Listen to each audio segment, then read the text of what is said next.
Hello friends, welcome back my channels. कैसे हैं आप सब? आई होप आप सब ठीक होंगे। आज हम सीखेंगे कि आप थ्रेडिंग धागा कैसे पकड़ सकते हैं, क्योंकि बहुत सारे लोग को थ्रेडिंग बनाने आता है लेकिन धागा सही तरीके से पकड़ने नहीं आता है। और साथ ही साथ मुझे बहुत सारा काम पड़ गया और मुझे बाहर भी जाना था फेशियल के लिए, तो सारा वीडियो में एक साथ करके अपना ये व्लॉग बनाई हूँ। तो मेरे वीडियो में लास्ट तक जरूर बने रहें, और अगर आप मेरे चैनल पर नए हैं तो प्लीज़ सब्सक्राइब करना ना भूलें। चलिए स्टार्ट करते हैं। सबसे पहले आप धागे के कॉर्नर को दांतों से दबा लीजिए। आपको जितनी लंबाई चाहिए उतनी लंबाई ले लीजिए। राइट हैंड से आपको धागे को कम से कम 5 बार फोल्ड करने हैं। लेफ्ट फिंगर से आपको 3 बार धागे को राउंड करना है। तो आप देखेंगे कि आपकी धागे की कैची बन गई और आपको इसे टाइट पकड़ के अच्छे से चलाना है। आपको इसमें प्रैक्टिस की सबसे ज़्यादा ज़रूरत होगी, तो आप अच्छे से प्रैक्टिस करिएगा तो आपका थ्रेडिंग अच्छे से बन जाएगा। शेप देते हुए बना सकते हैं। तो यहाँ पे मेरे पार्लर में अब सारी दीदियाँ आ गई हैं। अभी ज्योति दीदी नहीं आई है, तो यहाँ पे हेयर कट के लिए भी क्लाइंट आ गई थी, तो यहाँ पे इनका हेयर कट करना था। तो यहाँ पे उनका सिर्फ बराबर हेयर कट करना था, तो मैंने फटाफट से ये कर लिया है। और इसमें मेरी हेल्प कर रही थी मंजू। तो यहाँ पे अभी सिर्फ ज़्यादा लोग नहीं आए हैं, 2-3 लोग ही आए हैं, लेकिन धीरे धीरे ये लोगों का भी टाइम हो गया था आने का।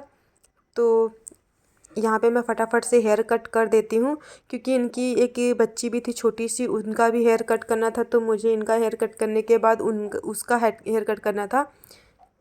अधिकतर ये होता है कि जब मैं ये वाली टी शर्ट पहन के आती हूँ तो मुझे हमेशा हेयर कट करना पड़ता है, और मैं बचती हूँ कि मैं जब ये वाली टी शर्ट पहन के आऊँ तो मुझे हेयर कट ना करना पड़े, क्योंकि हेयर जो होते हैं मेरे टी शर्ट में चिपक जाते हैं तो निकलने में मुश्किल होती है। लेकिन मुझे हमेशा यही करना पड़ता है। यहाँ पर रिंकू दीदी भी आ गई थी और भी क्लाइंट आ रहे थे जिनका थ्रेडिंग रिंकू दीदी बना रही थी।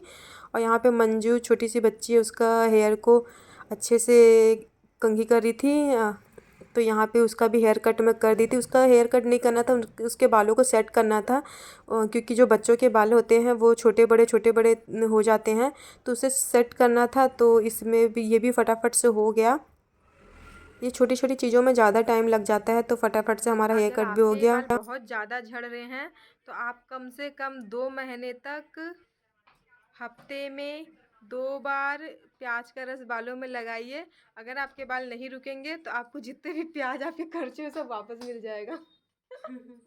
तो यहाँ पे मैं थोड़ा सा रिंकू दीदी को चिढ़ा रही थी। यहाँ से फिर एक हेयर कट के लिए बच्ची आ गई थी, तो यहाँ पे फिर से मुझे हेयर कट करना पड़ा। तो हमेशा ऐसा हो जाता है। फिर यहाँ पे अब मैं हो गई हूँ रेडी, तो मुझे बाहर जाना था फेशियल और वैक्सिंग के लिए। तो यहाँ पे अभी दीदी भी नहीं है, क्योंकि दीदी भी मेकअप के लिए चली गई थी। तो यहाँ पे हम ही देखो तभी तो बताऊंगी क्या होता है पंचुअलिटी का मतलब। इधर तो देखो, 3 गिनती गिन रही हूँ, 1 2 2.5। हाँ, पंचुअलिटी का मतलब क्या होता है पता है? क्या होता है पंचुअलिटी का मतलब? इधर देखो, पंचुअलिटी का मतलब होता है टाइम के जो पक्के होते हैं, जिसको टाइम की वैल्यू होती है। उनमें से आप लोग में से कोई नहीं हो, ये समझे? अगर आप लोगों को बोल दिया जाएगा 2:30 बजे आओ, तो आप लोग 2:30 बजे घर से निकलोगे। हाँ। ना पास में है ना घर, इसलिए बहुत फुदक्की नहीं मार रही हूँ मैं, सच में बता रही हूँ मैं आप लोगों को। मेरे को ये रोड में मेरे को बोलते वो देखो उधर जा रहे हैं। बताओ, मैं फोन 3 बार कर कहाँ के अंदर नहीं गए, डोंगरगढ़ से घूम के आ जाते। आप जानते नहीं, मैं आई एम टू फास्ट। यहाँ पे दीदी भी मेकअप के लिए चली गई और अब मुझे भी जाना है। तो आज रिंकू दीदी के भरोसे हम लोग पूरा पार्लर छोड़ के जा रहे हैं। वही वो और नंदनी पूरा पार्लर संभालेंगे। तो यहाँ पे मेरा भी जाने का टाइम हो गया है। मैंने फेशियल पेन लेके आई थी, पता नहीं कहाँ घूम गया। यहाँ नहीं घूमा बहन, मेरे घर में पता नहीं कहाँ घूम गया। नॉर्मल कैमरे से मेरे फ़ोन में कितना अच्छा आता है यार। रियल में अगर इतनी सुंदर हो जाऊँ तो क्या बात है। तो यहाँ पे अभी मेरा निकलने में टाइम था, मुझे 4 बजे जाना था। तो यहाँ पे भी अभी क्लाइंट वगैरह आ ही रहे थे, तो ये लोगों के साथ थोड़ा सा मेरा टाइम पास हो जा रहा था। तो यहाँ पे एक छोटी सी बच्ची आ गई है और यहाँ पे थ्रेडिंग के लिए भी आ गए थे। तो ये रिंकू दीदी और नंदिनी संभाल लेंगे। तो छोटी सी बच्ची शर्मारी के डर रही है वो। क्या करना है रिंकू दीदी? उस बार जो बनाया था। तो हमारे पार्लर में बच्चे आते रहते हैं, तो वो लोगों के साथ ये लोगों का भी टाइम पास हो जाता है। हमारी जो दीदियाँ हैं ये लोग घर पे ही बच्चे छोड़ के आते हैं, लेकिन यहाँ भी इन लोगों को मिल जाते हैं साथ। तो यहाँ पे अब मेरा जाने का टाइम हो गया है। तो यहाँ पे अब रिंकू दीदी के हम लोग भरोसे छोड़ दिए हैं। तो लड़ाई झगड़ा मत अब करना, मैं जा लड़ाई रही झगड़ा हूँ। होना, एक दूसरे को पीटना, ठीक है? ठीक है।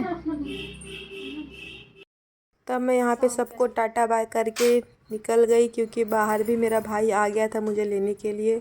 तो ज़्यादा देर वेट नहीं करता, तो मुझे फटाफट से जाना पड़ा। तो यहाँ पे अब मैं निकल गई हूँ। तो यहाँ पे ये हमारे घर के हमारे पार्लर के पास का मार्केट है। तो ज़्यादा दूरी पे नहीं था, बट हम लोग जल्दी पहुँच गए थे। तो पैदल जाने में थोड़ा सा हालत ख़राब हो जाता है, तो गाड़ी से चले जाओ तो पता नहीं चलता है, क्योंकि वहाँ भी जाके काम ही करना था तो उसमें मेहनत लगती है, इसलिए चलने पे ज़्यादा टाइम वेस्ट नहीं करना चाहिए। तो यहाँ पे आ गया है। तो ये यहाँ पे तो जिस दी के घर में गई थी उनके यहाँ कटन के शॉप थे, काफ़ी अच्छे अच्छे सुंदर सुंदर वैरायटी के पर्दे थे। अगर आपको भी अपना घर डेकोरेट करना तो यहाँ के पर्दे काफ़ी अच्छे होते हैं, क्वालिटी भी काफ़ी अच्छी होती है। तो यहाँ पे मुझे उनका करना था अरोमा मैजिक गोल्ड फेशियल। तो यहाँ पे मैं अपना सामान फटाफट से निकाल ले रही हूँ। उनका साथ में वैक्स भी करना था। तो यहाँ पे मैं रिका वैक्स कर रही थी, जो इसका फ्लेवर है स्ट्रॉबेरी फ्लेवर है। तो रिका वैक्स भी काफ़ी अच्छा होता है, खासकर ब्राइड के लिए। तो इनकी शादी है 1-2 महीने में, तो मैंने फटाफट से यहाँ पे वैक्सिंग स्टार्ट कर दी, क्योंकि वैक्सिंग में टाइम लगता है। तो आप सब अगर कुछ कर रहे हैं तो या फिर फेशियल भी पहले कर सकते हैं, वैक्सिंग भी कर सकते हैं। आप अपने टाइम मैनेजमेंट के हिसाब से आपको जो सही लगे आप उस तरीके से कर सकते हो। तो यहाँ पे मैं फटाफट से सबसे पहले वैक्सिंग की। तो यहाँ पे रिका वैक्स काफ़ी अच्छा होता है, खासकर ब्राइड के लिए, क्योंकि इसके जो हेयर ग्रोथ जब आते हैं तो थोड़े लेट आते हैं, क्योंकि ब्राइड हमें जल्दी पार्लर नहीं जा सकती, तो वो लोगों के लिए रिका वैक्स बेस्ट है। तो आप लोग भी चाहे तो यूज़ कर सकते हैं। तो यहाँ पे मैं उनका फेशियल स्टार्ट कर दी हूँ। तो ये फेशियल का मैं अलग से वीडियो भी डाली हूँ और शॉर्ट वीडियो भी डालूँगी, तो आप वहाँ से भी देख सकते हैं। तो यहाँ पे मैं थोड़ा स्पीड कर दी थी, क्योंकि वीडियो काफ़ी ज़्यादा बड़ा हो जाता। तो यहाँ से फटाफट से मैं ये फेशियल की, और ये ब्राइडल फेशियल किट था, ये 1 टाइम ही यूज़ था। अगर आप लोगों को भी अगर अरोमा मैजिक का फेशियल किट पसंद आता है तो आप लोग ज़रूर ट्राई कीजिएगा करके। और वैसे भी आप अगर ब्राइडल हैं तो आप हर मंथ में अलग फेशियल की ट्राई कर सकते हैं, 1 टाइम यूज़ वाला फेशियल लेके। इससे आपको समझ में आ जाएगा कि कौन सा फेशियल आपके फेस पे सूट करता है। तो यहाँ पे हम लोग लोटस का गोल्ड फेशियल यूज़ किए थे, और यहाँ पे हम लोग अरोमा मैजिक का गोल्ड फेशियल यूज़ कर रहे हैं। अब देखते हैं उनको दी को कौन सा फेशियल ज़्यादा पसंद आता है। तो ये खासकर ब्राइड के लिए ही था फेशियल। तो यहाँ पे अब मेरा काम ख़त्म हो गया, वो थकान हो गई। मैं अपने भाई को कॉल कर दी, वो भी आता होगा। मुझे अब डायरेक्ट यहाँ पे से पार्लर जाना है, क्योंकि पार्लर में लड़कियाँ अकेली थी। तो फाइनली मैं पार्लर पहुँच गई, और बेचारे लोग यहाँ पे हेयर कर्ल कर रही थी। ये लोग अभी सीखे भी नहीं थे, तो ये लोग से फिर भी ये लोग पूरा संभाल लिए थे। तो काफ़ी अच्छा लगा ये लोगों को देख के। और दीदी भी वहाँ पे मेकअप में फंसी हुई थी, वो भी नहीं आ पाई। तो मैं यहाँ से फटाफट से आ गई और वो लोगों की थोड़ी सी हेल्प कर दी, क्योंकि सामने के जो सेक्शन थे वो लोग नहीं कर पा रहे थे अच्छे से, तो मैंने यहाँ पे कर्ल कर दिया। तो यहाँ पे सिर्फ ये जो क्लाइंट थी सिर्फ हेयर स्टाइल के लिए ही आए थे। तो फटाफट से इनके हेयर को सेट कर देते हैं। तो क्या हेयर कर्लिंग या स्ट्रेट करते हो तो आप स्प्रे से सेट कर लेना चाहिए, इससे जो हमारे हेयर अच्छे से सेट हो जाते हैं। सर दुख रहा है।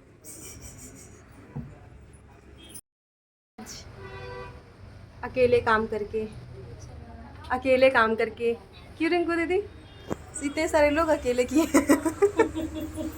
मुझे थोड़ा सा हेडेक हो रहा था, तो मैं यहाँ पे दी कि मेरे बालों में ऑयलिंग कर दे। और ये मेरे बालों में ऑयलिंग करी थी यहाँ पे संतोषी दी, और फिर और भी जो दी थी वो लोगों से मैं थोड़ा सा मसाज ली। काफ़ी ज़्यादा सर दुख रहा था मेरा, क्योंकि मुझे आज शाम की चाय नहीं मिली थी, और अंकल के हाथ की जबकि चाय नहीं पीती तो मेरा सर दुखने लगते हैं। सर्दी मेरा बैक मसाज कर रही थी। तो वैसे मैं ये लोगों से मसाज करवाती नहीं हूँ, लेकिन मुझे थोड़ा सा अच्छा फील होने के लिए मैं करवा ली थी। तो काफ़ी अच्छा ये लोग मसाज कर लेते हैं। फिर मुझसे गलती हो गई, मैंने दी को बोल दिया कि आपके हाथों में जान नहीं है। तो अब ये कुछ ज़्यादा ही प्रेशर से काम करने लगी। एक्चुअली जो कोई काम करता है ना उसे टोकना नहीं चाहिए, नहीं तो फिर वो अपना डबल टेबल पावर दिखाने लगता है। जानी बोले ना, वो पूरा जान लगा देंगे आपके। देख कर है ना, वो पूरा मतलब जाती है बोलती है। तो यहाँ पे दीदी भी हेड मसाज करा रही थी और मैं बैक मसाज करा रही थी, क्योंकि मेरा हेड मसाज हो गया था। तो यहाँ पे हम लोगों को आज चाय नहीं मिला था, उसका नतीजा है ये सब। तो फ्रेंड्स, मेरा ये ब्लॉग यही ख़त्म होता। आई होप आप सबको मेरा ब्लॉग पसंद आया होगा। अगर तो मेरे चैनल को सब्सक्राइब कर दीजिए। ओके बाय, मिलते हैं नेक्स्ट वीडियो में।